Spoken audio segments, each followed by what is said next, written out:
La deuxième année aussi, toi. Ouais, mais je vous ai quitté enceinte, je vous avais bien travaillé. Hein. Ah bah, t'as vu tout ce que j'ai maintenant? C'est possible. Ouais. Ouais, si, j'en ai beaucoup. Alors vous, David, vous êtes avec la multi-activité dont on parlait tout à l'heure. À l'intérieur, il y a ambassadeur de l'UNESCO. Oui. C'est une action qui a maintenant une vocation un peu internationale et notamment axée bien sûr sur l'Afrique, où là, il y a plein de choses à faire.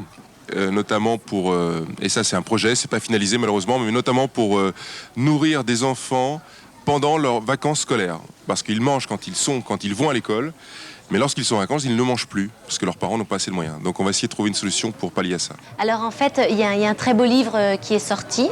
Vous êtes dans ce livre, Ophélie, tu y es aussi, ça s'appelle Noël des cœurs. Et en fait, c'est à l'initiative de Cynthia Sarkis-Perros. Alors, à l'intérieur de ce livre, vous parlez de petites anecdotes concernant Noël.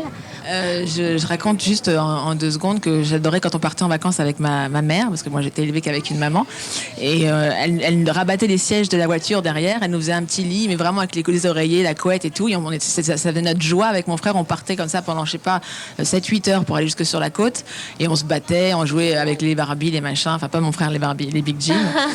Ouais, et on était Michael. super excités d'arriver là-bas, parce qu'on avait une petite maison avec une tour, et notre rêve, c'était toute l'année pendant qu'on était à l'école, c'est d'aller dormir dans la tour à la belle étoile et regarder les étoiles, les oiseaux, les machins, voilà. Est-ce que vous, David, vous avez un autre souvenir lié à l'enfance comme ça? Moi j'ai un souvenir de préparation, lorsqu'il fallait préparer le sapin, quand on voyait sortir les paquets, les cartons remplis de boules de guirlandes, ça commençait à sentir le cadeau. Et oui, c'est ça.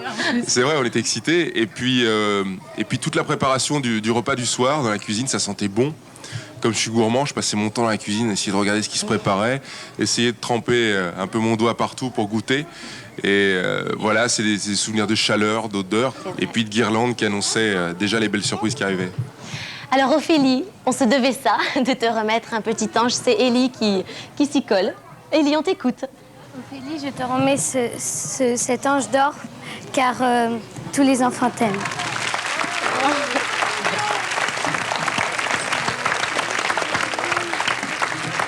C'est gentil. Ah, c'est trop Merci mignon. Élie. Elle a des petites pommettes toutes rouges. Ça L'enfance, c'est des souvenirs, mais c'est aussi des chansons. Beaucoup d'artistes ont chanté l'enfance ou ont chanté pour leurs enfants. Voici quelques chansons.